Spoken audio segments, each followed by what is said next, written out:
Buenas noches, muchas gracias a todos los presentes. Corporación Jurídica en Aula, fiel con el compromiso de la excelencia académica y el debate jurídico contemporáneo. Hoy se honra en presentar a esta conferencia magistral el reconocido jurista Marcelo López Mesa. Ideas en torno a la Ley Argentina de Salud Mental y sus 16 años controversiales, vigencias, y sobre todo vamos a hablar de la reforma. Este espacio de reflexión se ofrece en modalidad abierta y gratuita para todos los asistentes a través de las plataformas que hoy nos siguen de streaming y también gracias a varios poderes judiciales que lo han replicado. Esto a nivel de América Latina. La conferencia abordará temas bastante de actualidad y sobre todo relacionados a la salud mental. No quiero prolongarlo más. Antes de presentar al profesor Marcelo López Mesa, quiero concederle, por mi quiero el uso de la palabra directamente a uno de nuestros anfitriones también el día de hoy que nos acompaña ya en sala. Quiero dirigirme con muchísimo respeto y para eso también voy a presentar su imagen a partir de este momento. Quiero presentarles al doctor Miguel Ángel Vargas Díaz. El doctor es miembro del Tribunal de Apelaciones en lo Civil y Comercial de la Nación Paraguay. Es abogado egresado de la Universidad Católica de Itapúa, especialidades en Derecho Procesal, especialista en docencia universitaria, magíster, doctor por la Universidad Nacional de Itapúa. Ha sido conferencista y ponente destacado en congresos nacionales e internacionales y su hoja de vida está aquí agregada, donde también ha ejercido hasta 1993, año en el que fue designado juez de primera instancia de lo civil y comercial de Itapúa. Desde el 2011 integra el Tribunal de Apelaciones de lo Civil y Comercial de la Nación. Forma parte de la Oficina Técnica de Apoyo de Fuero Civil y Comercial del Poder Judicial del Paraguay. Querido profesor, muy buenas noches, lo escuchamos en este acto inaugural. Muy buenas noches, muchísimas gracias por la deferencia. Hace unos minutos les decía que no me queda sino expresar mi agradecimiento por este espacio de diálogo y reflexión sobre un tema que a todos nos interpela, pero no nos interpela solo como profesionales del derecho o como profesionales de la salud o de las ciencias sociales, sino también como sociedad. El tema que se va a tratar hoy, se va a escuchar de parte del maestro, el doctor Marcelo López Mesa, quien siempre me honra, me distingue con su amistad, a quien doy un afectuoso saludo y recordarle mi estima de siempre. Nos va a hablar un poco de salud mental, y hablar de salud mental es hablar obviamente de dignidad humana, es hablar de personas concretas, de familias, de instituciones, de comunidades y también de las respuestas, digo yo, que el Estado debe ofrecer ante el sufrimiento psíquico, ante el sufrimiento emocional o social. Entonces creo que el día de hoy vamos a disfrutar no solo como ya señaló el día pasado ante el Congreso argentino, no solamente de una cuestión puramente jurídica. Aquí hay una mezcla de ideas que van de la esencia misma del ser humano, pasa por derechos humanos, pasa también por ciencias de la salud, ciencias sociales, intervención de otros profesionales en esta cuestión. Entonces, no me queda más que agradecer la ocasión de participar, agradecerles a ustedes, al distinguido doctor López Mesa, y desearles a todos una exitosa jornada. Muchas gracias y buenas noches. Muchas gracias nuevamente, profesor Miguel. Con ello agradecemos también a la Corte Suprema de la Justicia de Paraguay. Sin más detalles y preámbulos, esta conferencia abordará uno de los temas más debatidos en la actualidad jurídica: la salud mental como derecho humano, sus tensiones normativas y la necesidad de una reforma que responda a las realidades sociales y sanitarias de la región. Sin más, el doctor Marcelo López Mesa, por favor, les solicito que me permitan presentar su hoja de vida. Muchas gracias, área técnica. El profesor Marcelo López Mesa.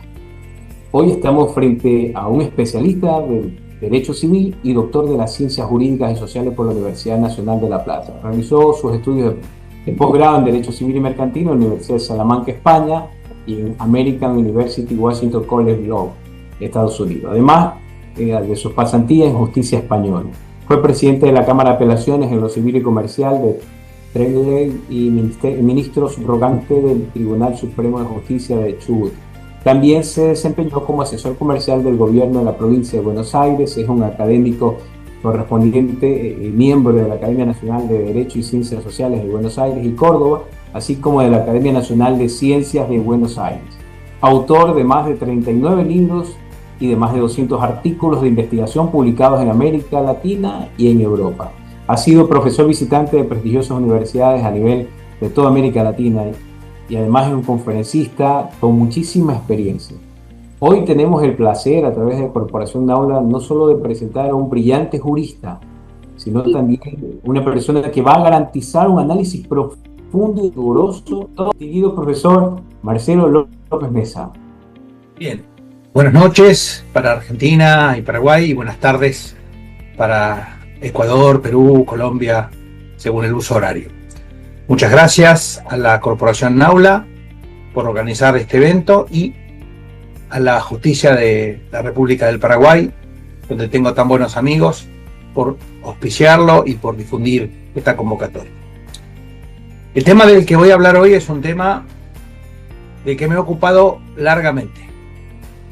Lo he tratado como juez, he inhabilitado personas en algunas causas, he verificado si algunas estaban o no incapacitadas, he trabajado en algunas conferencias, en algunas clases sobre este tema y finalmente, y tal vez de un modo un tanto curioso, fui invitado por el Senado Nacional a participar de uno de los 2 días de debate, de aportes en las comisiones de Salud y de Legislación General.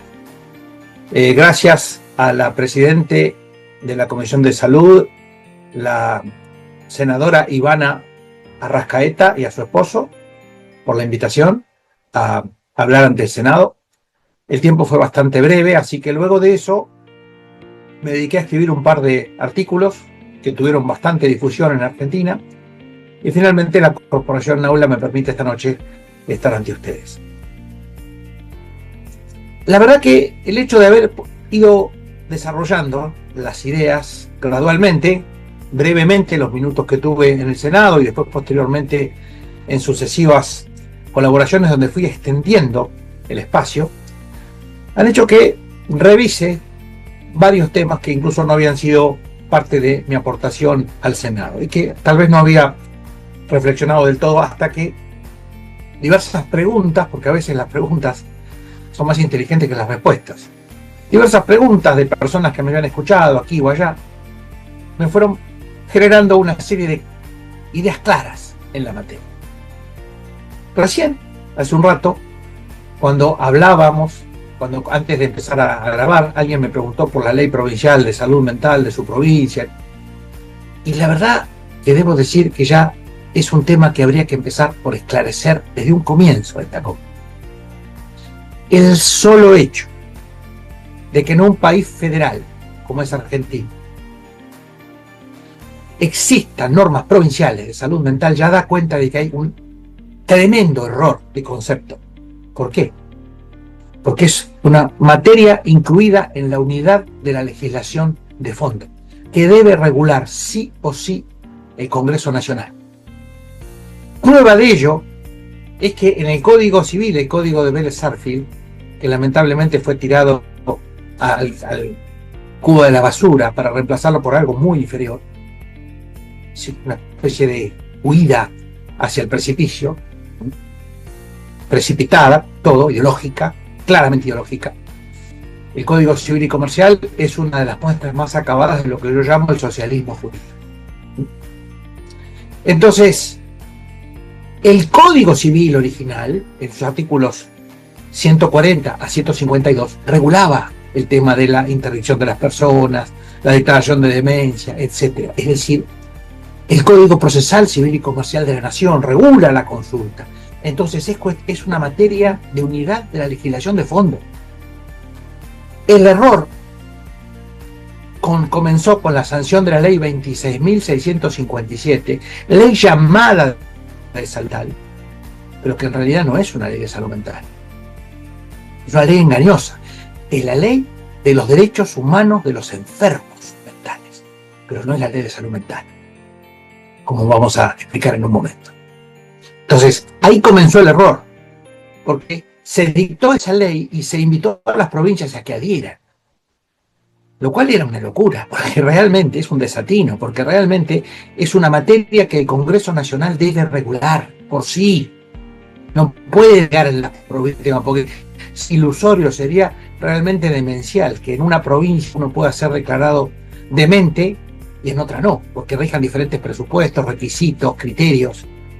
O sea, esto hace ver de la precariedad conceptual de muchos que incluso han legislado sobre estos temas.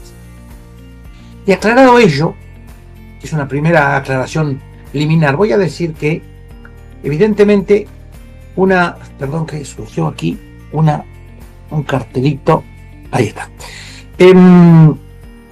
Voy a decir entonces que la llamada ley de salud mental 26.657 no es tal.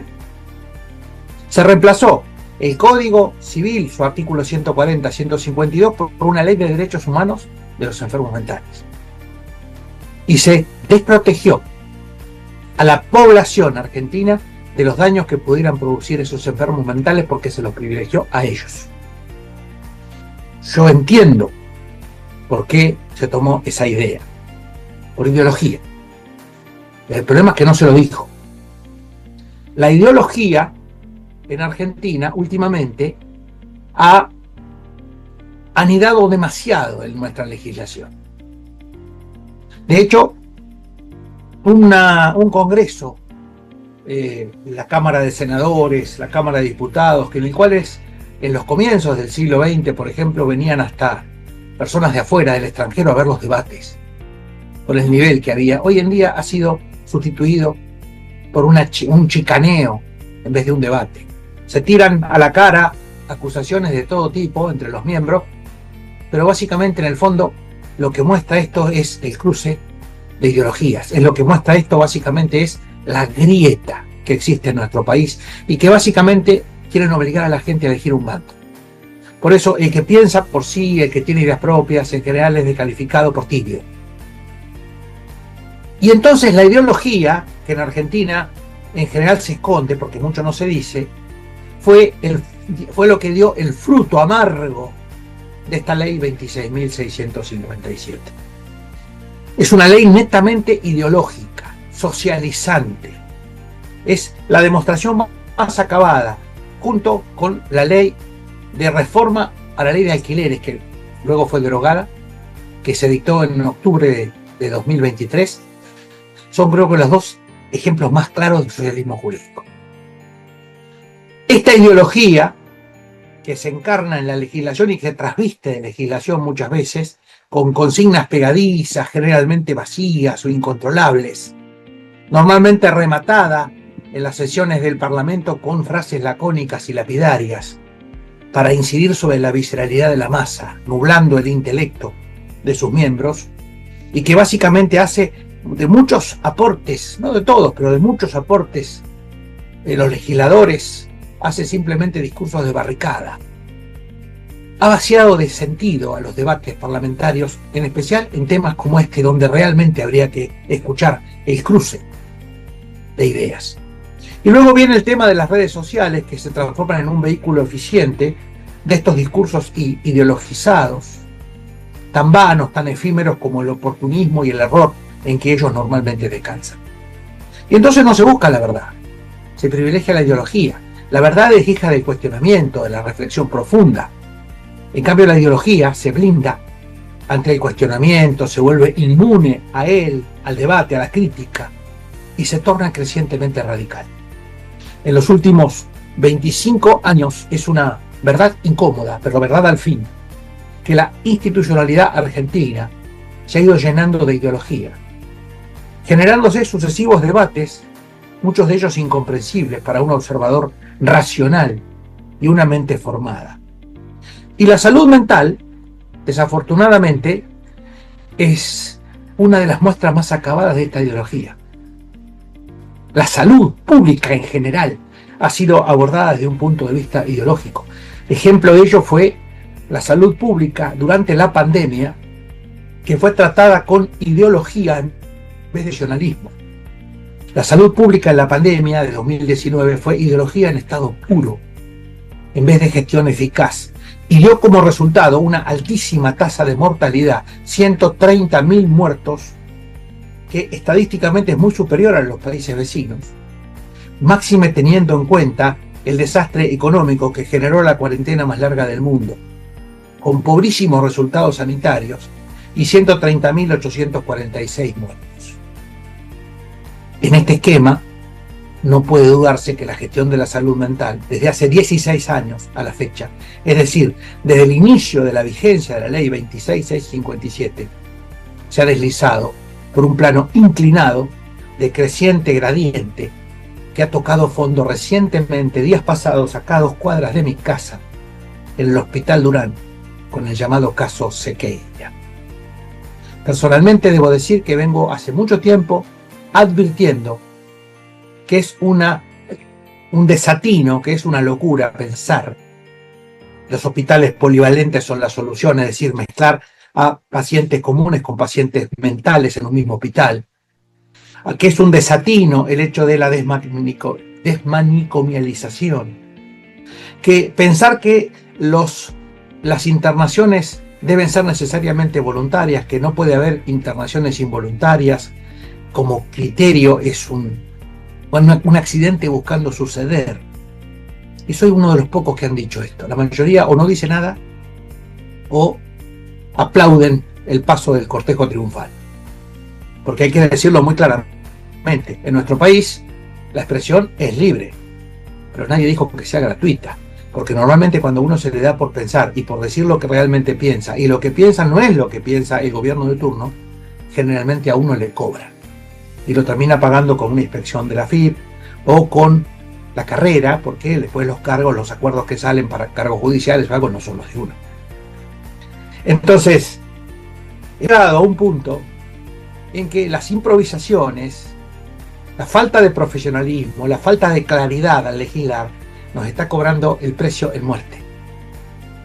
Y voy a poner como ejemplo de lo que yo venía puntualizando que estaba pasando y que iba a pasar. Es el caso Sequeira, un pobre ciudadano que estaba gravemente enfermo de sus vías respiratorias, conectado a un respirador en el Hospital Durán, aquí en el barrio del Caballito, y que tuvo la desgracia de que una enferma mental grave se colara dentro de un área restringida y le desconectara el respirador y el paciente falleciera, pese al intento desesperado de los médicos, los buenos médicos del Hospital Durán, de salvarle la vida, cuando se dieron cuenta del problema. O sea, juntar a pacientes comunes con pacientes mentales no es una buena idea, porque produce este tipo de cosas, más en un país donde la seguridad es relajada, donde no hay una buena seguridad. Aclarado ello, de que no son ideas mías solamente, sino que es la realidad que está mostrando que esta ley 26657 se basa en una serie de desatinos y que sus puntos de apoyo son por demás precarios. Hemos llegado a un punto en el cual incluso el Parlamento muestra debates que no parecen tales. Porque el otro día tuve la triste sensación de que mientras esperaba mi turno se repetían argumentos falsos o engañosos, como si fueran mantras, mientras ninguno de los dos bandos escuchaba lo que el otro tenía para decir. Y además, cualquier legislador que pueda querer plantear una idea propia que no coincida exactamente con lo que el bloque le ordena, es tachado de tibio, sino de traidor, siendo impelido a tomar partido en una suerte de River Boca legislativo. De más está decir que la ideología en ese marco ha tomado el lugar de la técnica legislativa, la precisión y el bien común en el seno de muchas leyes vigentes, que no son otra cosa, como la ley 26657, no son otra cosa que ideología travestida en legislación. En materia de salud, la normativa vigente, en salud en general y en salud mental en particular, la normativa vigente es mucho más ideologizada que en otras temáticas, mostrando sus articulados notorios solapamientos legales, serios yerros conceptuales y omisiones al por mayor. Y en ese marco, la ley de salud mental vigente es uno de los máximos exponentes del socialismo jurídico en el derecho argentino. ¿Y a qué llamo yo socialismo argentino? Porque aquí no se le llama tal, acá se le llama progresismo, que es un eufemismo, digamos. El derecho argentino es el derecho del eufemismo actualmente. No hay pobres, son carecientes, no hay padrastros, son progenitores afines, y todo así, todo le he ido buscando el eufemismo. Bueno, el progresismo que acá se habla, en realidad es socialismo jurídico o derecho socialista. Es un sistema jurídico basado en la estatalización de los medios de producción, de la planificación económica, o por lo menos de la intervención intensa del Estado en todas las actividades de la sociedad, desde las empresas, el transporte, los medios de prensa, la legislación. Y entonces este Estado, que asfixia a la iniciativa privada, que ha pretendido sustituirla, por ejemplo, entre 2003 y 2023, que ha pretendido subordinarla cuando no apropiarse de ella, en definitiva muestra un claro perfil filosocialista. El socialismo jurídico ha sido utilizado como herramienta para el cambio social, priorizando el interés del Estado y el interés del grupo gobernante en el Estado sobre la propiedad privada y los derechos individuales, puntualmente desde 2003 hasta fines de 2015 y de 2019 a 2023 en forma intensa. ¿Y cuáles son las características principales de este socialismo jurídico? El sueño de la revolución inconclusa, el misticismo de acabar con la desigualdad, pero con la paradoja de beneficiar a los amigos. Se busca la transformación de la sociedad hacia un modelo estatalista y de gestión centralizada. Se invierte el orden público clásico, estableciendo un orden público asfixiante en materia económica, propio de una dictadura. Claramente lo pasamos en la dictadura sanitaria que tomó como excusa la pandemia de 2019, y una inusual flexibilidad en aspectos personales y familiares. Entonces matan dos pájaros de un tiro, porque le dan a la gente la ilusión de una libertad absoluta como placebo para esconder una férrea dictadura económica, como ocurrió en la dictadura sanitaria durante la pandemia. Este derecho socialista luce a pleno en la ley 26657. ¿Por qué? Es una legislación asistemática, dictada al calor del momento, con fuertes improntas personales ideologizadas, estando muchas veces la sanción de una norma plagada de oportunismo político. Es más, legislando a veces sobre la base de incidentes puntuales, y siendo normalmente difícil encontrar una coherencia y una línea directriz clara en sus líneas, en sus normas. ¿Y por qué digo yo que yo comprendo qué quisieron hacer con esto al sancionar la ley 26657? Porque había habido un escándalo que era la internación de una persona que no estaba en condiciones de ser internada y que básicamente se ha juzgado, hay un caso penal incluso, se ha juzgado que esta persona quería ser sacada del medio por su familia para aprovechar sus bienes. El llamado caso Cohen, que incluso hay un documental, creo, o una película de Netflix. Ahora bien, por algún caso que pudo haber de internación equivocada, de internación abusiva o excesiva, o incluso improcedente, no se puede hacer tabla rasa con los derechos de la población y elegir un perjudicado al azar. Entonces, el hecho de haber tomado este tema de los resultados que había producido el Código Civil y Comercial y que había sido en todo caso manipulado en algunos pocos casos, debió haber llevado a su perfeccionamiento, pero no a su reemplazo, sobre todo por un salto al vacío. La Ley Nacional de Salud Mental vigente, número 26657, fue sancionada el 25 de noviembre de 2010 y significó una vuelta de campana en materia de salud mental, cambiando completamente todo el ideario y la doctrina judicial que se aplicaba en materia de salud mental hasta allí. Hasta su entrada en vigencia, la salud mental era regida por el Código Civil, que se complementaba con las disposiciones de los códigos procesales provinciales y el Código Procesal Nacional, sobre todo en materia de la consulta, que era y el juicio de insania, que era un procedimiento de orden público, reglado, para darle, digamos, garantías a los presuntos insanos de que no se los internara o no se los declarara tales sin merecer. Y en ese esquema los psiquiatras tenían una competencia superlativa para la determinación de la insania, incluso por encima de los jueces y de cualquier otro actor en materia de salud mental. Incluso yo, en un voto mío, el voto que se dictó el 19 de abril de 2010, el caso Asesoría de Familia de Incapaces número 2 sobre insania de Antonio José M., obviamente anonimizado, dije que los poderes que tenía por entonces el médico psiquiatra no los posee ningún juez republicano, porque permitían privar de libertad, infligir dolores, imponer terapias que alteraran la personalidad, etc. Y que ese poder, sostuve, no podía ser ejercido sin control o con meros controles formales, por lo que propugné la fiscalización de la actividad terapéutica de un modo más intenso. Porque si no, el enfermo no cuenta, no tiene derechos. El problema es que pasamos de ese esquema a uno exactamente inverso, en el cual directamente se omitió a los psiquiatras y a los jueces, y como este es un país pendular que va de un extremo al otro, la situación cambió drásticamente a fines de 2010 y los todopoderosos psiquiatras de antes pasaron a ser completamente dejados de lado, omitidos por completo, traspasándole sus complejas facultades a psicólogos y básicamente prescindiendo casi de los jueces. Entonces ya no pudo haber más internaciones forzosas o involuntarias. Los pacientes se internaban si querían y se mantenían internados mientras quisieran, si no se podían ir. Los psicólogos podían determinar la capacidad o incapacidad de una persona sin ningún psiquiatra.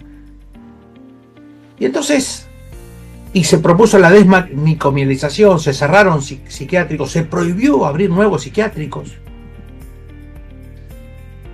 Y en realidad todo esto marca claramente lo que yo llamo el voluntarismo jurídico. Que la demagogia en materia jurídica tiene varios caminos, pero básicamente que yo conozca dos.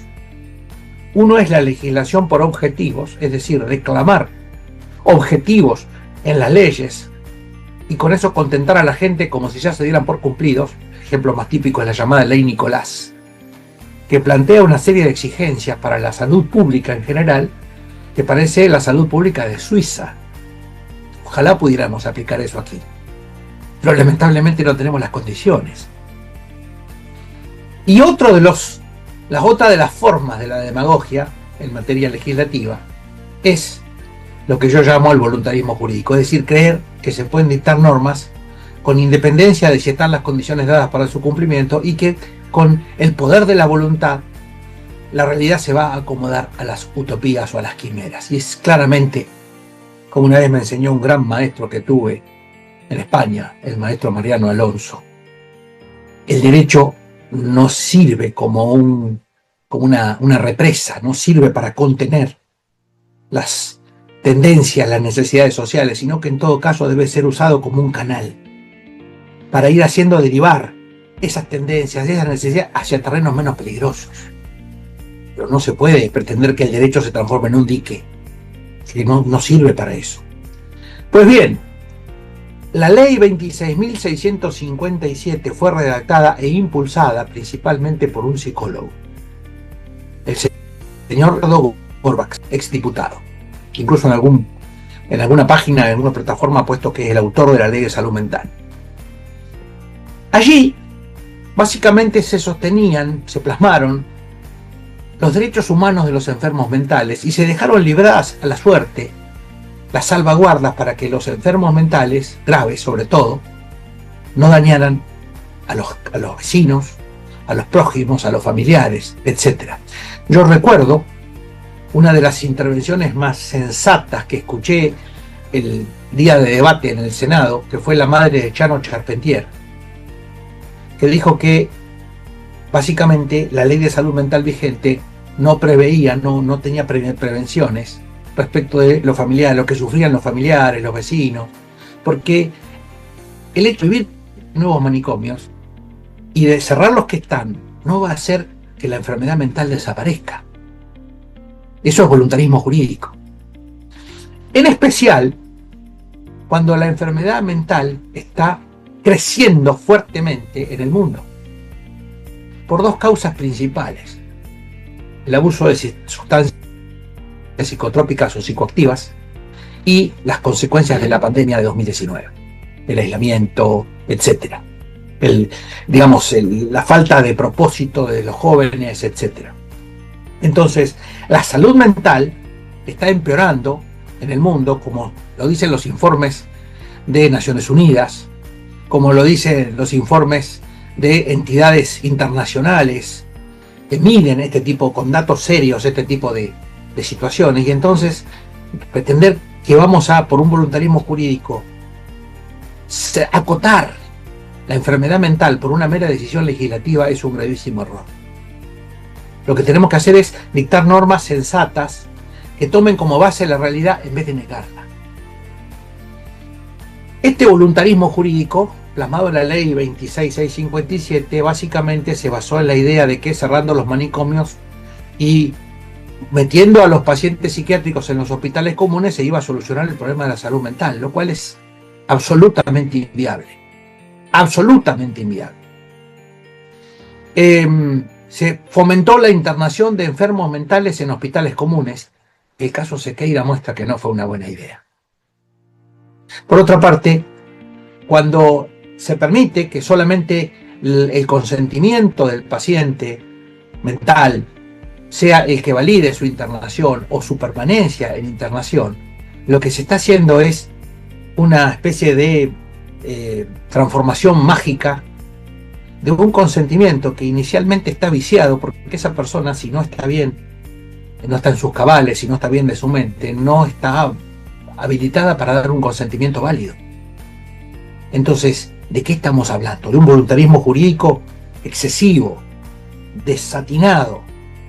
Entonces, el enfermo mental puede dar su consentimiento en la medida en que no esté absolutamente abstraído, que no viva una realidad paralela, que conserve todavía algunos registros de la realidad que lo circunda. De otro modo, se trata de un consentimiento absolutamente viciado y por tanto innecesario. En comparación con la cantidad de insanos internados antes de la vigencia antes de la vigencia de la ley 1657, hoy existe una cantidad ínfima. ¿Por qué? Porque la internación es consensual, es decir, el consentimiento de estos hace que pueda ser. Y entonces, evidentemente, como no hubo un proceso de curación milagrosa, centenares o miles de enfermos mentales, de insanos graves, que debieran estar internados, no lo están, constituyendo ello un peligro para la sociedad con la que interactúan a sus anchas. Entonces, como dije, la ley 26657, con las condiciones descritas, no es una ley de salud mental, sino una ley de derechos humanos de los pacientes de salud mental, lo que claramente no es lo mismo. Porque en vez de dictar una ley equilibrada, objetiva, que responda a una búsqueda de soluciones efectivas en una materia tan sensible como la salud mental, el legislador que sancionó la ley en vigencia no solucionó los problemas existentes y sí, en cambio, los agravó. Teniendo en mira algunos casos puntuales de abusos en la determinación de incapacidades mentales para internar fraudulentamente a personas pudientes, ricas, en beneficio de familiares o socios deshonestos, se pasó al otro extremo y como paradigma excluyente lo que se hizo fue cobijar los caprichos, las veleidades de seres que no están bien de la cabeza en muchos casos. Y entonces, tengan cordura o no, se les dejó tomar decisiones sobre sus situaciones, sobre su internación, su mantenimiento, y con ellas afectar gravemente la posibilidad, la vida de otros familiares, vecinos, etc. ¿Esto qué quiere decir? Que no se adoptó una solución transaccional admisible para todos los afectados por el problema, sino que se eligió a quién perjudicar. La sociedad y los que conviven con enfermos mentales graves, y se les dio a los afectados por perturbaciones mentales serias un tratamiento privilegiado, basado más en arropar sus caprichos y veleidades que en curarlos. La ley vigente, así como está, no es mucho más ideología que normatividad y terapéutica. Por eso no se previó la internación forzosa de los enfermos, incluso de aquellos que presentaran riesgos graves de causarse daño a sí mismos o de herir a terceros. Se le quitaron facultades a los psiquiatras para la evaluación, tratamiento y terapéutica de esos enfermos, y se permitió que psicólogos, sin la intervención de un psiquiatra, es decir, se permitió que psicólogos que no pueden medicar determinen su capacidad y situación. Claramente no son criterios sensatos los de la ley 26657. Porque los psicólogos, en el mejor de los casos, y los hay muy buenos en Argentina, pero los psicólogos, en el mejor de los casos, pueden lidiar con las consecuencias de los males mentales, pero no atacar las causas de ellos. Porque muchas veces, en su mayoría, las enfermedades mentales serias provienen de un defecto en la química del cerebro, o algún defecto en el funcionamiento, algún cáncer, es decir, cuestiones que no se arreglan con consejos. Entonces, curiosamente, quien no puede medicar decide si esa persona es peligrosa para sí mismo o no. Por eso no entendemos cómo puede ser inconveniente que la propuesta de modificación de la ley establezca que la incapacidad de una persona debe ser determinada por un equipo técnico interdisciplinario, pero que tenga al menos un psiquiatra. No alcanzo a entender cuál puede ser el problema. ¿Por qué? Porque un psiquiatra al menos que intervenga da garantía de que no hay un defecto químico, un problema químico que esté causando ese defecto, y que a lo mejor no provenga de un trauma, sino de un problema químico que se debe necesariamente atacar con medicamentos, o que exista un tumor, o que exista el abuso prolongado de sustancias alucinógenas. Todos estos supuestos, estos cuadros graves, no se curan con consejos, sino con un tratamiento farmacológico administrado por psiquiatras. Y que en muchos casos es imprescindible la internación, con o sin consentimiento del enfermo mental severo, con lo cual tampoco alcanzo a entender qué les preocupa de la ley de salud mental, de la reforma de la ley de salud mental, cuando establece muy perfectamente determinado en qué casos procede la internación involuntaria, le llaman. A mí me hubiera gustado decir más forzosa, llamarle forzosa, la internación forzosa, más que involuntaria, porque es un eufemismo involuntario. Pero bueno, entiendo que no se puede pasar de nada a todo de un saque. Entonces, me parece que si estamos regidos por una ley en esta materia que no regula la salud mental, sino que deja librado al consentimiento de enfermos mentales graves, que son seres perturbados seriamente en su psique, afectados en su capacidad de decisión, si permite que esa gente determine si deciden internarse o no, y si permanecen o se retiran a su antojo, claramente no parece una idea prudente. Entonces, ha habido en estos años, de estos 16 años de vigencia de la ley, serios, reiterados episodios de enfermos mentales alienados o drogadependientes, casos, por ejemplo, como lo del Piti Álvarez, casos como lo de Chano Charpentier, que todos los días había un problema diferente, choques, internaciones, salida de internación, porque hay gente que vive por el consumo de sustancias psicoactivas, vive en una burbuja y sin contacto con la realidad que los rodea, y con episodios que parecen una montaña rusa de subidas y de bajadas. Y finalmente pueden lesionar o matar a personas que no les dan dinero, por ejemplo, para comprar drogas. Pueden matar por cuestiones triviales o sin motivo alguno, como el pobre señor Sequeira, que vaya a saber por qué esta mujer lo eligió a él para desconectarle el respirador sin ningún motivo. Esto ocurrió el 22 de mayo de 2026 en el Hospital Carlos Durán de Buenos Aires. Una paciente con problemas de salud mental ingresó al área de terapia intermedia y desconectó directamente el respirador artificial del paciente Juan Ignacio Sequeira, un hombre de 65 años, que estaba internado con un fuerte cuadro de enfermedad respiratoria. La víctima murió asfixiada al ser privada de oxígeno y no pudo ser rehabilitada, no pudo ser resucitada por los médicos especiales lo que lo intentaron. Lo cual muestra, este episodio muestra la falsedad ontológica de los 3 puntos de apoyo que se consideraban más firmes de la ley de salud mental. Primero, la internación voluntaria como paradigma excluyente en materia de salud mental. Segundo, la conveniencia de internar enfermos mentales graves en hospitales polivalentes. Y tercero, dar prioridad a los derechos humanos de los insanos por sobre los derechos de la sociedad y de sus miembros sanos. Acá lo que hay que entender es que el buen derecho no es aquel que elige un perjudicado al azar, sino aquel que armoniza los derechos en conflicto.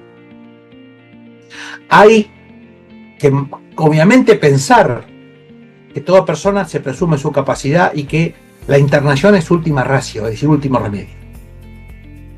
Pero de ahí a que no se pueda internar a una persona por ser peligrosa para sí misma o para los demás sin su consentimiento, hay un abismo. Y debo decir que escuché atónito, debo ser el único que se sorprendió en el Salón Azul del Senado, en el debate, cuando escuché a una senadora nacional, exgobernadora de una provincia, y a un ministro de salud provincial, reconocer alegremente cuál es el problema de la internación involuntaria si se la practica de hecho. Si yo no recuerdo mal de los términos de la ley vigente de salud mental, eso configura un delito. El delito de privación ilegítima de la libertad. Y por otra parte, como dice el artículo 19 de la Constitución Nacional Argentina, nadie está obligado a hacer lo que la ley no manda, ni privado de lo que ella no prohíbe. Es decir, que el argumento de una senadora de la oposición y de un ministro de provincia de la oposición son el mejor argumento para decidir, para concluir que la internación involuntaria debe ser legislada. Porque claramente, sin esa legislación, ejercerla de hecho implica una privación ilegítima de la libertad. Y entonces, cuando alguien sostiene, por ejemplo, que los centros de salud deben ser polivalentes, que no puede existir establecimientos psiquiátricos, ¿qué le decimos a la familia del señor Sequeira y a cualquier otro que le pueda pasar lo mismo? Porque ahora ya pasó. Entonces, que algunos de los defensores de la ley actualmente vigente, los que se oponen a su reforma, nos explique por qué los derechos humanos de la insana que mató a un paciente internado en un hospital de primera línea de la ciudad de Buenos Aires, por qué sus derechos, los derechos de la insana, valen más que los derechos fundamentales del asesinado, de su familia y de otros que pudieran correr la misma suerte. Porque hay que decirlo claramente, mantener libres y sin vigilancia efectiva a enfermos mentales de esa gravedad implica obligar a la población a jugar a la ruleta rusa. Porque al que le toca, como al señor Juan Ignacio Sequeira, que estaba conectado a un respirador indefenso y que falleció a los pocos minutos asfixiado. Que alguien nos diga que conviene los hospitales polivalentes y que nos rebata este ejemplo. Entonces la pregunta clara es: ¿los miembros sanos de una sociedad, los familiares y vecinos de los enfermos mentales graves, no tienen derechos humanos? ¿O solo tienen derechos humanos, las personas que están enfermas, alucinadas, que consumen largos periodos drogas? La sociedad argentina, sus vecinos, sus familiares y cualquier pobre ciudadano que tuvo la mala suerte de cruzarse con un enfermo mental en un momento de alienación, ¿pueden ser obligados a sufrir los daños que tales enfermos causan por no querer tratarse? Y creemos que no. Y entonces tengo 3 cosas. El proyecto de reforma a la ley de salud mental tiene varias ideas que son buenas. Es el proyecto del 20 de abril de 2026, que ingresó por el Senado al Congreso y que propone modificar parcialmente la ley de salud mental y los artículos 41, 42 y 59 del Código Civil y Comercial. Básicamente, ¿qué es lo que plantea? volver a poner al psiquiatra no en la posición que tenía de preeminencia, pero sí que su intervención sea necesaria. Volver a darle al juez la necesidad de controlar, dejar que el psiquiatra interne en caso de peligro por 24 horas y dejar que el juez también interne por 24 horas, una suerte de medida cautelar a personas que son un accidente buscando suceder. Y en todo caso después la evalúan. Tampoco van a tenerla 3 meses, son 24 horas que la pueden tener. Entonces, hay una clara mejoría en la reforma de la ley de salud mental y por tanto consideramos que sería muy buena idea que la misma se sancione. La internación involuntaria de una persona enferma que presente riesgo grave de daño para la vida o la integridad física de sí misma o de terceros, que prevén los artículos 20 y 21, es una buena idea. Si el psiquiatra interna con esta especie de medida cautelar del artículo 21, debe poner en conocimiento del juez la situación dentro del plazo de 24 horas.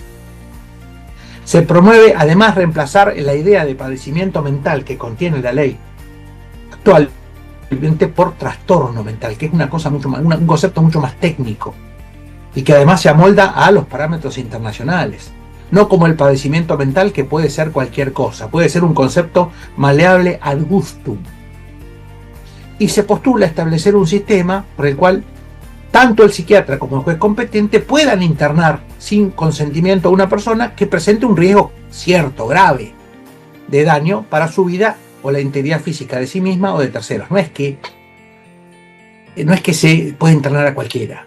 Tienen que darse las condiciones. Y por otra parte, se tiene sobre todo los hechos concretos, las manifestaciones previas, cuando alguien, por ejemplo, ya expresa que se va a matar o que va a matar a alguien, en esas condiciones claramente se lo puede internar.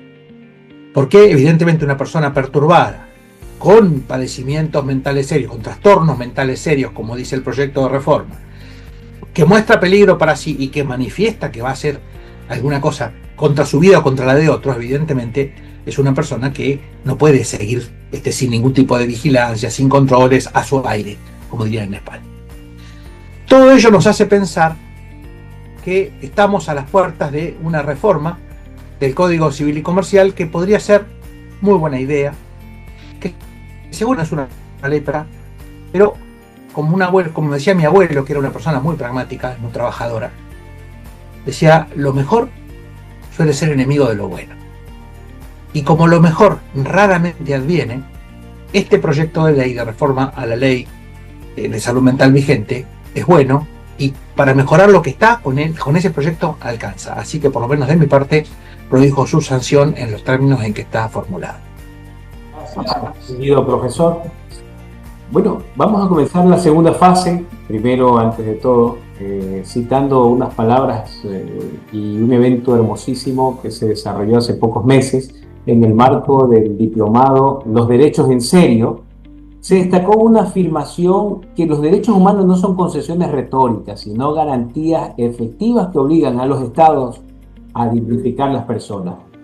En esta concepción, o formulación doctrinal y académica, se refleja ese compromiso contemporáneo sobre los derechos humanos como obligaciones jurídicas vinculantes más allá de simples declaraciones. El profesor Marcelo López Mesa nos ha permitido el día de hoy, en 45 minutos, escuchar su exposición en un diálogo crítico y abierto sobre la Ley Argentina de Salud Mental. La pregunta: ¿qué aprendizajes ofrece la experiencia argentina tras 16 años de vigencia de la Ley 26.657? ¿Y cómo puede orientar a otros países latinoamericanos en la modernización de sus marcos normativos? Bien, los 16 años de vigencia de esta ley han dado un resultado malo.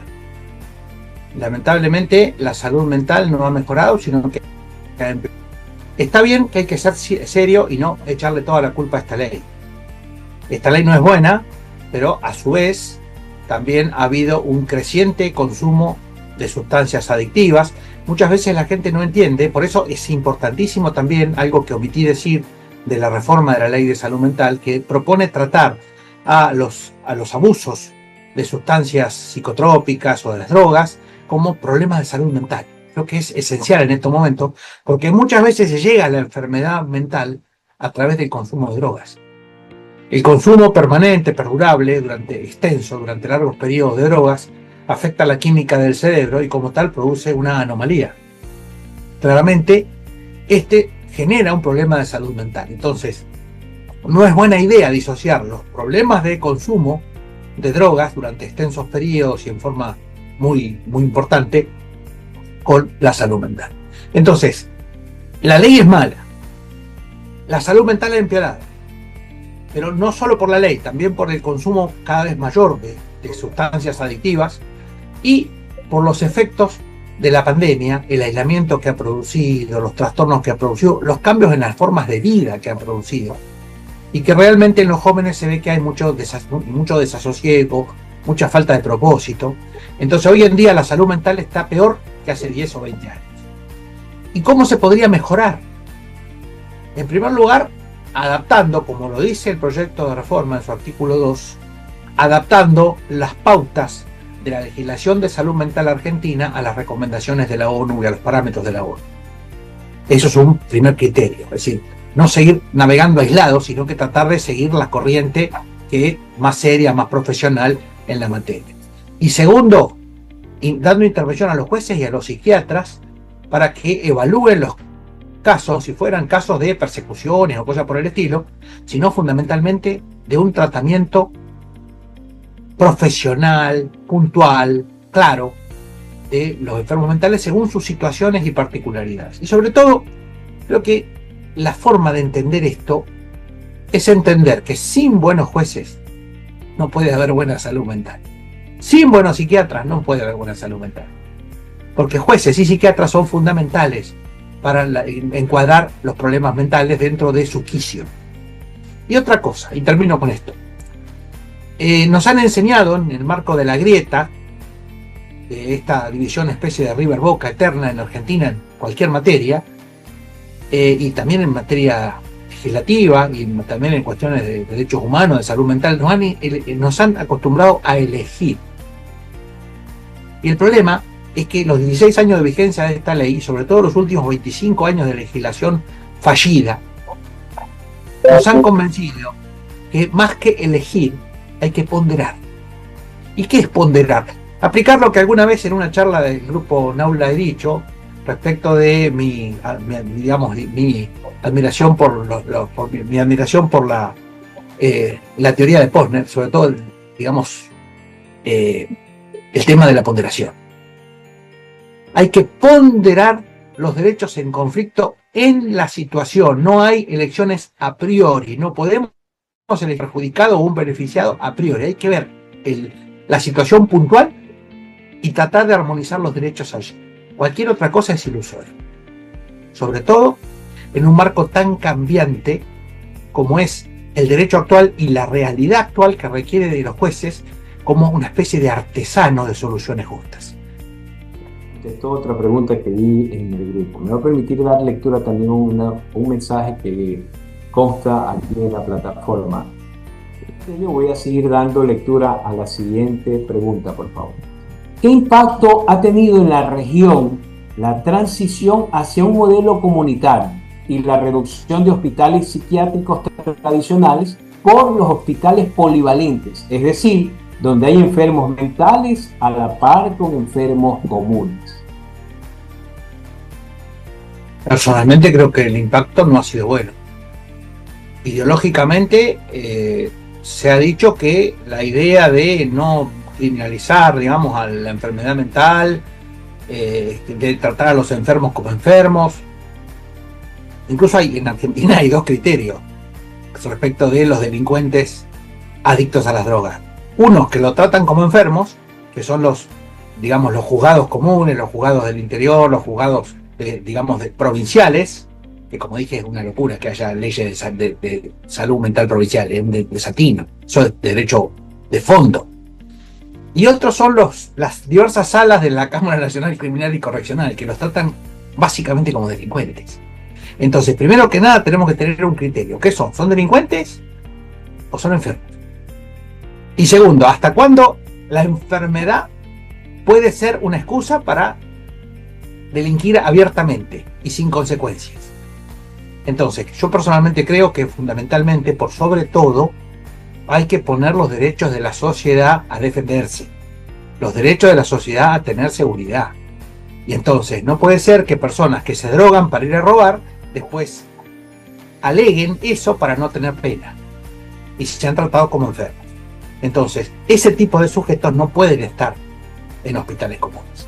Enfermos mentales graves o delincuentes que se drogan para ir a robar no pueden estar en hospitales polivalentes. Magnífico. Queremos agradecer a participantes que nos han escrito y constan en esta sala de Zoom de Argentina, Brasil, obviamente de Ecuador, de Perú, de Bolivia, de Chile, de Colombia. Tenemos un conectado también de España y de México.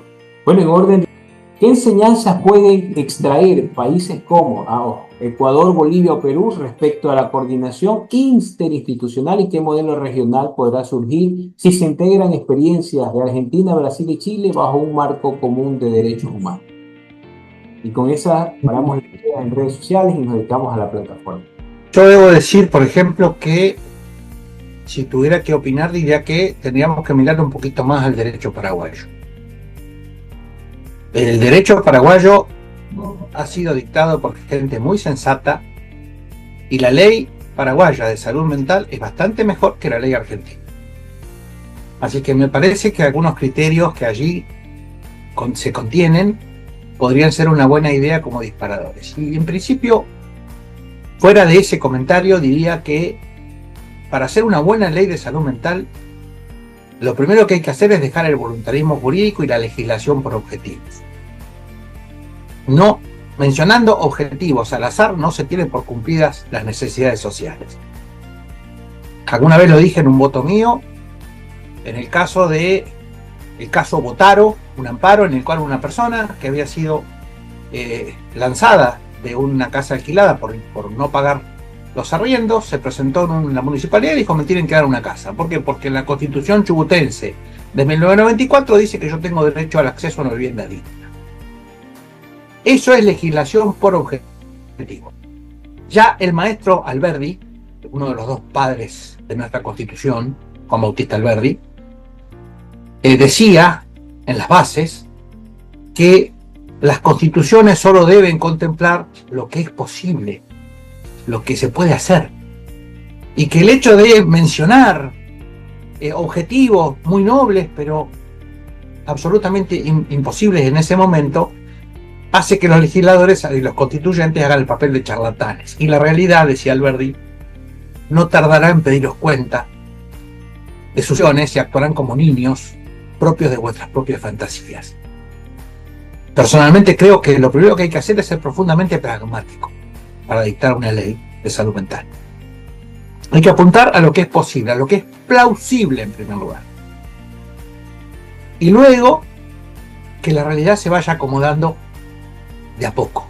Y en todo caso no hay que tenerle miedo dentro de 5 años a hacer algún retoque a la nueva ley. ¿No? Me voy a permitir recordar una frase de un gran maestro español, a quien mi maestro de Salamanca, Mariano Alonso, me enseñó a admirar y que leí mucho, el maestro José Puig Brutau, maestro catalán, no es Puig Brutó. Uno me dice Puig Brutó, no, un momentito. Puig Brutau, porque era catalán, no francés. El maestro Puig Brutau, en un párrafo extraordinario, que repetí en el Senado, comencé con ello, decía: no existe más derecho ideal que aquel ajustado a las necesidades sociales para las que pretende ser norma. Y agregaba: sería preciso que en la vida de los pueblos no irrumpieran jamás hechos nuevos para que pudiera existir un derecho cuyo carácter ideal consistiera en estar formulado de una vez y para siempre.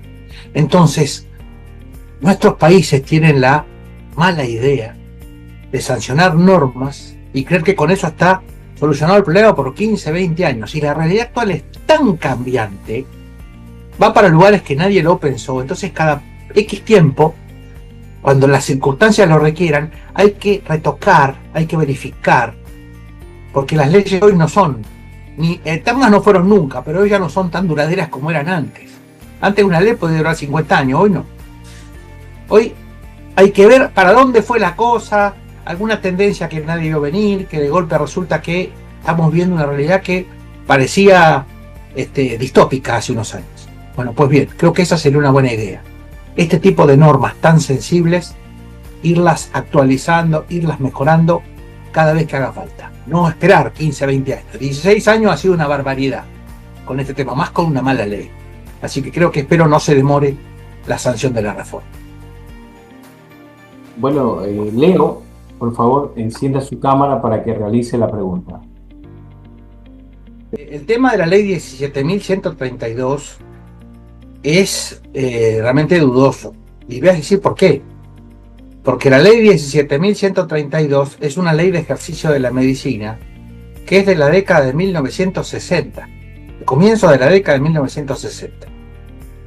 Y debo decir que, en mi juicio, es realmente sorprendente que nuestro país mantenga en vigor una norma que en ejercicio de la medicina, que ha cambiado absolutamente en todos estos años, tenga una ley tan anticuada que prohija un derecho, un ejercicio paternalista de la medicina, cuando la ley de derechos del paciente de la década del 2010, de 2009, ha contrariado claramente. Entonces la ley de 17.132 no puede ser tomada como pauta. Por otra parte, porque además es una ley que dictó el Congreso Nacional como legislatura de la Ciudad de Buenos Aires, es decir, no es una ley nacional.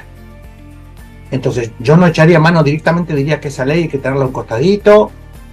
Ha sido superada y ha sido incluso contradicha por numerosas normas posteriores nacionales, ¿no? Entonces la ley 17.132 directamente yo ni la tocaría. Claramente ha quedado superada por el tiempo, por las circunstancias, por los cambios, y realmente creo que es una ley, incluso una ley que hasta si se aplicara como está, dirían que es violatoria de los derechos humanos, porque directamente favorece un paternalismo médico que hoy es impensable. Mi pregunta va relacionada en qué criterio tiene o qué criterio opina usted, que en nuestro país a las personas que están encarceladas por delitos de peculado, de coacción, por delitos que no son de crímenes de asesinato, de violación, su deterioro mental, psicológico, emocional y la lucidez, la claridad se les va destruyendo. Esas personas no deberían estar en los centros de carcelarios, sino más bien en los centros de rehabilitación mental. Pero en nuestro país eso no se da, a pesar de que existe una ley, pero esa ley está muerta. Los psiquiatras, los psicólogos y los especialistas, y también los peritos en el ámbito de la psiquiatría, determinan de que esas personas deben mantenerse dentro de las áreas carcelarias cuando ellos necesitan, a mi criterio y a criterio de las personas que no somos psiquiatras, pero que de alguna manera trabajamos con el área de derecho, tenemos criterio de que esas personas deberían estar en un centro psiquiátrico para que puedan ayudarles a recuperar su falta de lucidez, de estabilidad emocional, de intentos de suicidio y cosas adherentes a eso. Coincido con ese criterio, no soy zafaroniano, es decir, yo no soy partidario de un nihilismo penal, porque con ese criterio no tendría que haber personas detenidas, porque la cárcel, por concepto, con la privación de la libertad ambulatoria que produce en las personas, genera ese tipo de situaciones. Entonces, con ese criterio directamente no habría que punir. Y yo personalmente creo que la cárcel es un lugar donde van personas que han cometido serios delitos contra el Estado, contra la seguridad pública, contra las personas y contra la fe pública, porque lo que usted me escribe en algunos casos son delitos contra la fe pública. Y me parece que si vamos a ser tan punzantes con el tema de los derechos humanos y los derechos humanos de las víctimas, que las víctimas no tienen derechos humanos. Entonces yo personalmente soy partidario de que el Estado debe punir, si en el camino se puede aliviar los padecimientos, obviamente las cárceles no son para castigo, pero tampoco es una cuestión de festejar el incumplimiento de las normas. Entonces, es delicado, hay que ver caso por caso, pero no, como criterio general yo no compartiría ese argumento. Que alguien más active el uso de la voz y pueda hacer la pregunta respectiva. ¿De qué manera la ley ha garantizado efectivamente los derechos humanos de las personas con padecimientos mentales frente a prácticas discriminatorias o institucionalizantes? Es una cuestión puntual, o sea, habría que ver el caso puntual. No hay manera a priori de garantizar eso. Hay leyes en Argentina que buscan hacer eso, por ejemplo, prohijando la contratación de personas con discapacidades menores en cargos públicos, en la administración pública, en el sistema judicial, etc. Y después hay una ley antidiscriminatoria en vigor. Ahora bien, la discriminación obedece a diversos factores y obviamente en nuestro país hay muchas formas de discriminación, se la persigue, pero no hay garantías a priori. Personalmente creo que en otros países son mucho más celosos que en el nuestro respecto del tema de la discriminación. La prueba está en que muchos jugadores de fútbol argentinos que han ido a competir a Brasil y a otros lugares, sobre todo a Brasil, donde son mucho más celosos, en algunos casos hasta han sido detenidos por alguna expresión, alguna palabra durante el juego. También hay alguno que dice que son tácticas de los brasileros para obtener alguna ventaja deportiva, lo cual también puede ser. Pero lo que quiero decir es que en Argentina se utiliza un lenguaje que en muchos casos es despectivo y se lo hace con cierta liviandad, porque aquí no pasa nada en general. Entonces, me parece que a lo mejor por ese lado vendría la mayor garantía, de tener cuidado con las expresiones y que quien discrimina tenga algún tipo de sanción. Ahora bien, también quiero decir otra cosa. En Argentina, durante mucho tiempo, el INADI, el Instituto Nacional contra la Discriminación, fue utilizado para perseguir opositores. El INADI, que ha sido disuelto por el actual gobierno, durante muchos años fue utilizado para perseguir opositores. Curiosamente, los únicos discriminadores eran los opositores. Los demás no, los demás son buenos muchachos. Entonces hay que tener cuidado con ese tipo de herramientas, sobre todo en manos de quien se las pone, porque perfectamente pueden servir como acicate para acallar la crítica, para acallar las ideas propias. Hay una cosa que hay que entender muy claramente, que es, en un país donde existe la libertad de expresión, opinar es libre. Lo que usted no puede hacer es discriminar. Ahora, la opinión es libre.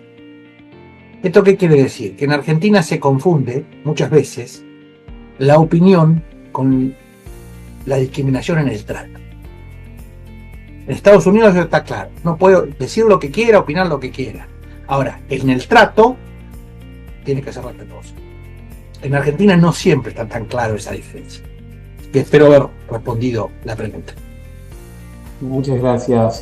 Tenemos unas dos últimas participaciones, entre ellas ha solicitado la palabra Julio Castro Leone.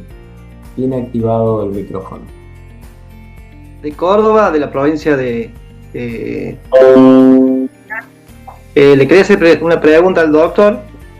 ¿Cómo no? A lo primero, en materia de salud mental, particularmente a la luz de los principios de la Ley Nacional de Salud Mental y de los estándares de derechos humanos, que quisiera preguntarle su opinión sobre una cuestión práctica que suele generar debate. ¿Cómo se compatibiliza el principio de la menor restricción posible de la libertad personal con el hecho de que en la práctica las internaciones involuntarias suelen realizarse con mayor frecuencia en instituciones privadas especializadas en salud mental, mientras que los hospitales públicos generales o tienden a privilegiar abordajes menos restrictivos? ¿Considera que esta diferencia responde principalmente a cuestiones normativas, organizacionales, de recursos disponibles, o a distintas interpretaciones de paradigmas de derechos humanos aplicados a salud mental? No, personalmente creo que no hay una sola respuesta a la pregunta que usted hace, que es inteligente. En segundo lugar, creo que en muchos casos en los establecimientos públicos se tiene mucho más cuidado y se aplica con mayor estrictez la ley de salud mental en vigencia, y en establecimientos privados por ahí se tiene un mayor cuidado, por ejemplo, con el tema de la peligrosidad. He tenido incluso alguna experiencia en la familia de una situación así que he visto lo que produce, y debo decir que me parece que lo que habría que hacer básicamente es, para evitar esta disociación o esta duplicidad de criterios o este doble estándar, me parece que lo que habría que hacer es legislar bien la internación involuntaria. Me parece que no se gana nada dejando las cosas como están, librado a la interpretación, sino que lo que hay que hacer es legislar realmente la internación involuntaria, establecerle los requisitos como lo hace el proyecto de reforma, y me parece que eso va a permitir superar esta cuestión. Hoy por hoy, admitir alegremente que se mantiene a la gente internada involuntariamente con una ley como la que está en vigencia es una confesión de que hay que cambiarla.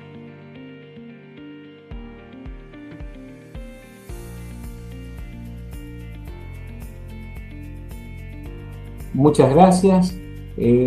Por favor, voy a rogar que si alguien más tiene alguna pregunta, lo hagamos, porque ya estamos cerca de cumplir la jornada con el profesor el día de hoy. De antemano agradecemos muchísimo la apertura, creo que ya llevamos más de 7 preguntas.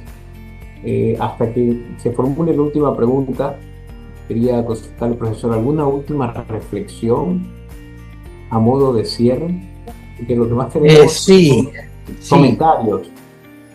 Sí, yo vi en el debate por la ley de salud mental en el Senado, vi un componente netamente, digamos, económico en el debate.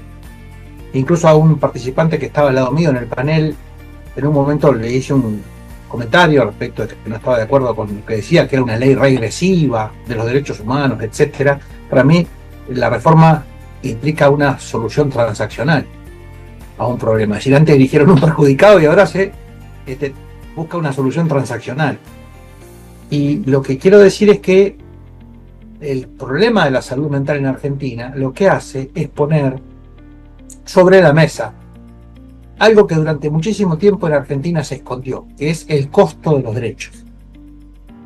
Durante 20 y pico de años en Argentina se escondió el tema del costo de los derechos. Los derechos eran gratis, pretóricos para todos, y no es así.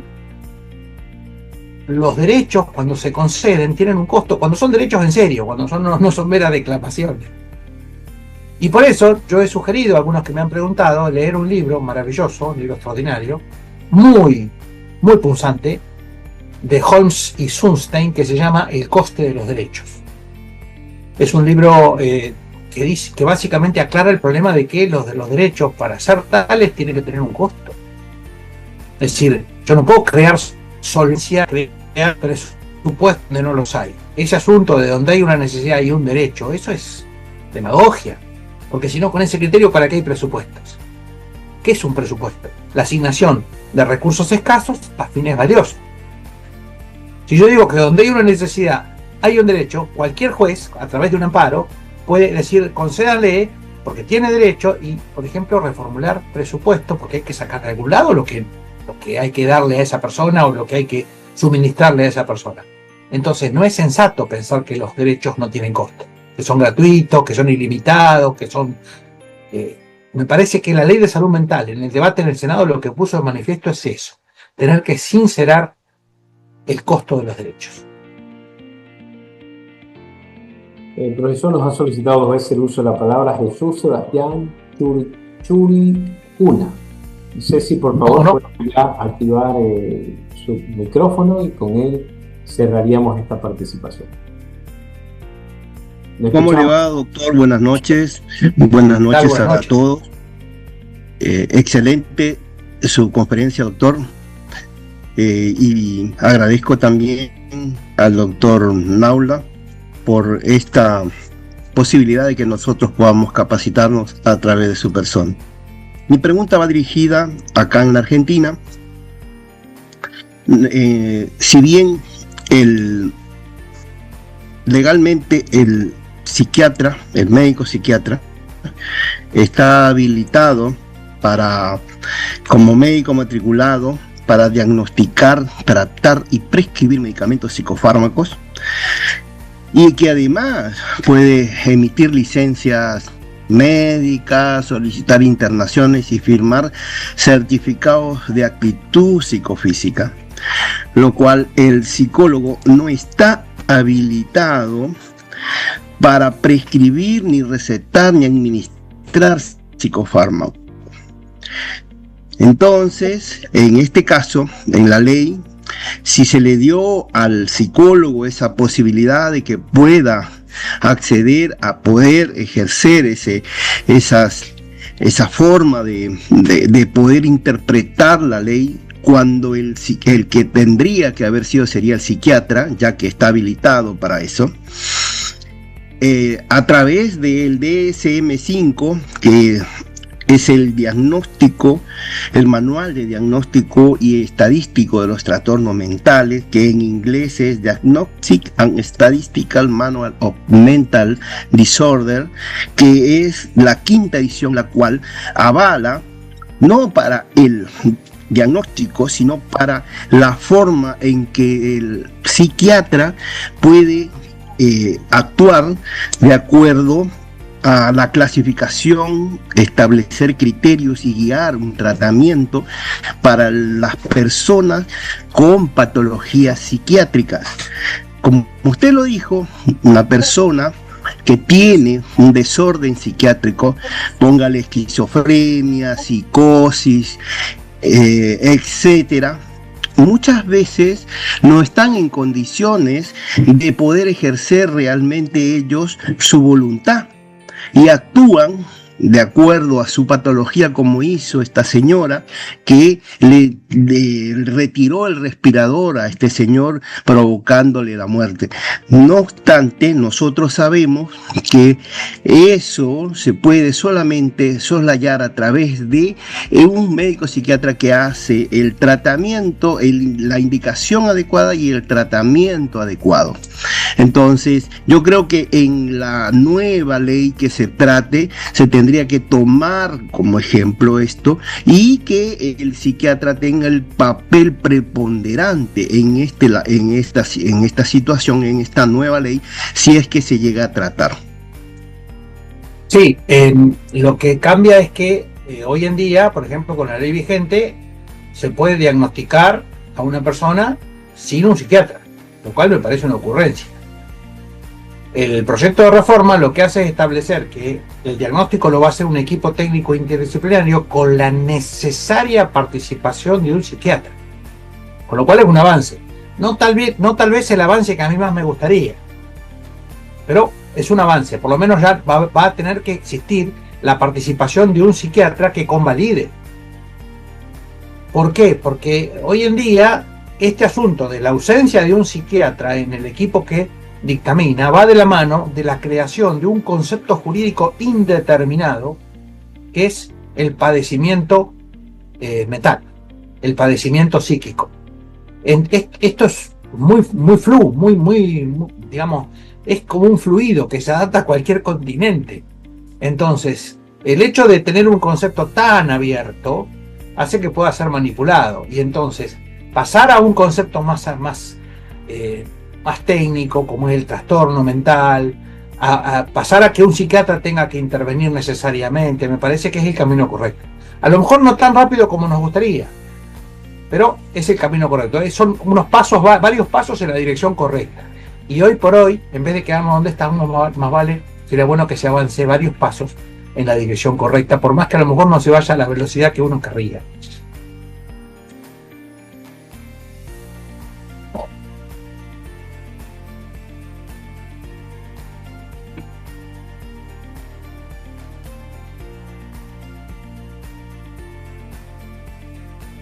Ha muteado, doctor Cristian.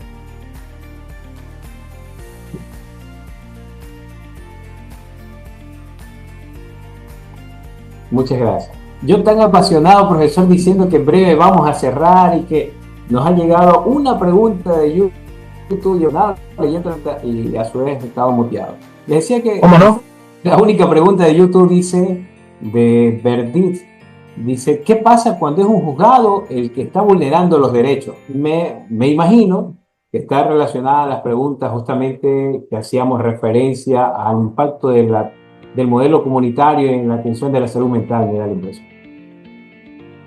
Bueno, hoy en día, con la ley de salud mental en vigencia en Argentina, es difícil que un juzgado pueda vulnerar los derechos de un enfermo mental.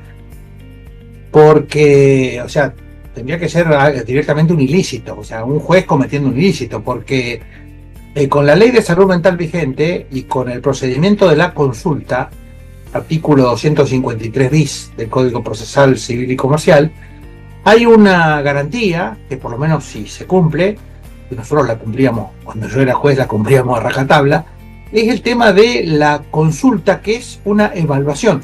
En general, esto lo aclaro para los que no son participantes argentinos, en Argentina siempre se dice que para que haya una intervención judicial tiene que haber un caso. Es decir, fulano contra mengano sobre tal cosa, que se debata algo. Entonces no hay elevaciones o intervenciones en consulta de los jueces, salvo en materia de salud mental.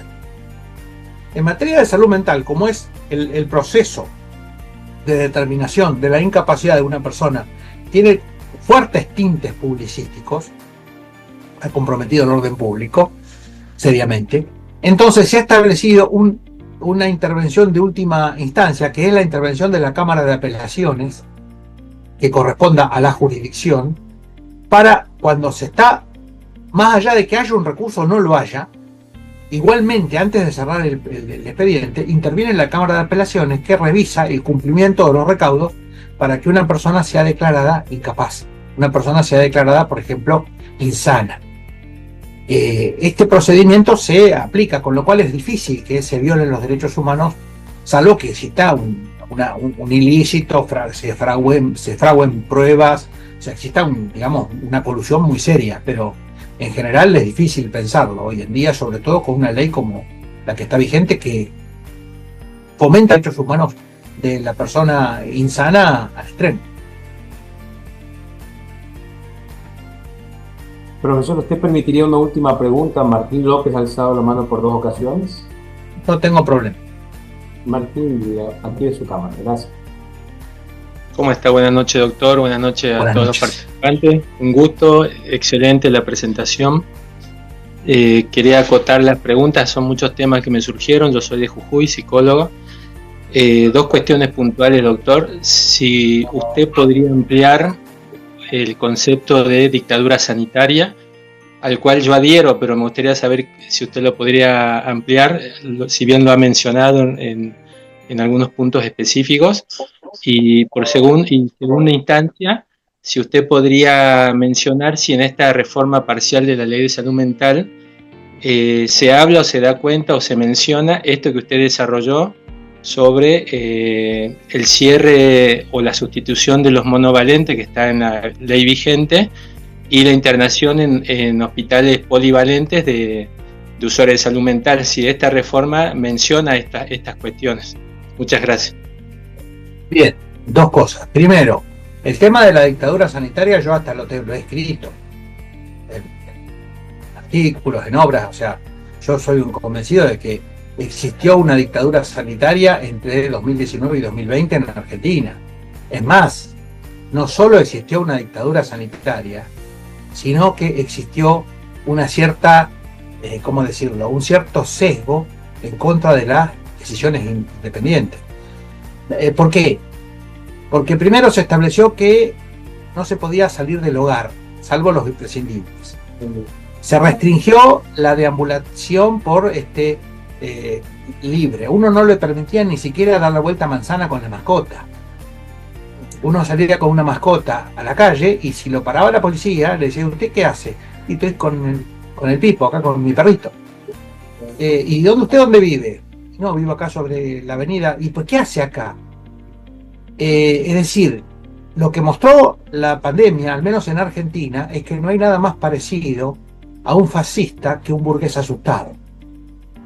La sociedad argentina había normalizado criterios netamente fascistas en la policía, en el poder ejecutivo que ejercía un tarambana que realmente hoy no puede salir de la casa por la barbarie en el gobierno, el señor Fernández, y que además no solo no se contentó con prohibir la vacuna Pfizer, que se había probado en Argentina, que hubiéramos tenido alguna prioridad respecto de su uso, sino que cometió todas las herejías posibles desde el punto de vista ideológico incluso, para traer una vacuna rusa que no funcionó, que no vino la segunda dosis, que se ha demostrado incluso con sentencias recientes que fue la causa de la muerte de bastantes personas, que la segunda dosis no vino y que un relator de fútbol, apegado claramente al relato, hasta transmitió el despegue de un avión para ir a buscarla.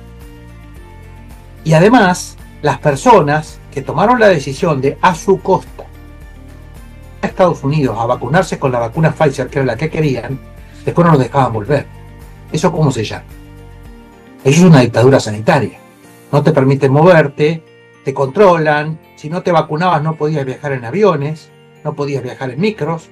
Es una dictadura sanitaria. Es decir, la enfermedad como excusa para imponer el terror. Y por otra parte también mostró algunos de los peores defectos de la sociedad argentina. Como por ejemplo, que personas que eran médicos, que arriesgaban la vida diariamente con los poquitos que tenían, volvían a sus edificios, a sus departamentos, y algunos vecinos no entraron por miedo a que los contagien. Lo cual también es un signo de idiotez y de ignorancia. Entonces, claramente fue una dictadura sanitaria. La enfermedad como excusa para el control. En segundo lugar, en cuanto a la reforma, la segunda parte de la pregunta, en cuanto a la reforma, no es tan claro como a mí me gustaría lo que se propone respecto de los hospitales polivalentes y el tema de volver a un esquema, digamos, más racional en materia de abordaje. Dejar de lado la ideología y tratar de ser más eficaces. Porque hay una cosa que la ideología no puede justificar, que es la falta de eficacia. Cuando se nota que la ideología es berreta, la falta de eficacia prevalece. Así que la segunda respuesta, en principio, es negativa. Habría que, tal vez en el debate, habría que mejorar un poquito ese tema en la ley de salud mental. Muchas gracias, doctor. Todo gusto. El grupo se encuentra colgado también en las redes sociales de cómo seguirnos en el canal de YouTube. Y también aprovechamos este momento para invitarlos al próximo evento gratuito que está desarrollando la Corporación Naula a partir del día de mañana, específicamente a la Diplomaturía en Justicia Humana y Ecología Integral, el rol del operador judicial ante los desafíos globales. Esto pueden encontrar más información a través de las redes sociales de Naula Cor.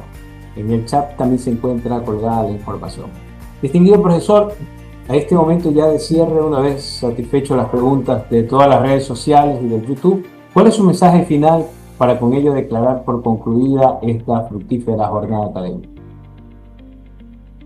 Hoy veía el diario de mayor circulación de acá de Argentina una encuesta y una evaluación respecto de lo que la población argentina confía en su justicia. De 1 al 10, la justicia es vista como 2,50. O sea, una justicia de 2 pesos, por decirlo claramente. La justicia argentina, desafortunadamente, se ha ganado a pulso esa animadversión de la población.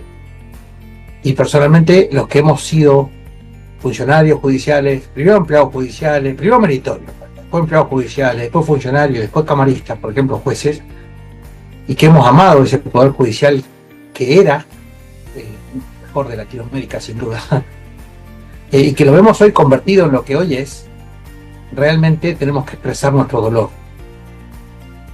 Yo vi el poder judicial y realmente creo que me fui justo, porque no fui cómplice y no hice nada de lo que me arrepienta.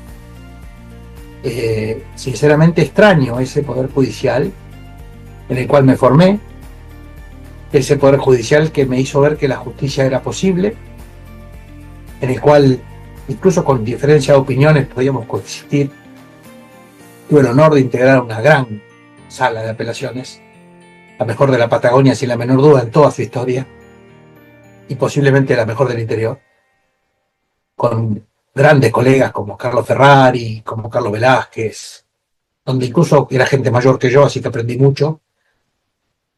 Y realmente veo en la justicia argentina, incluso con los peos que se han votado últimamente, veo que lamentablemente no vamos a mejor sino a peor.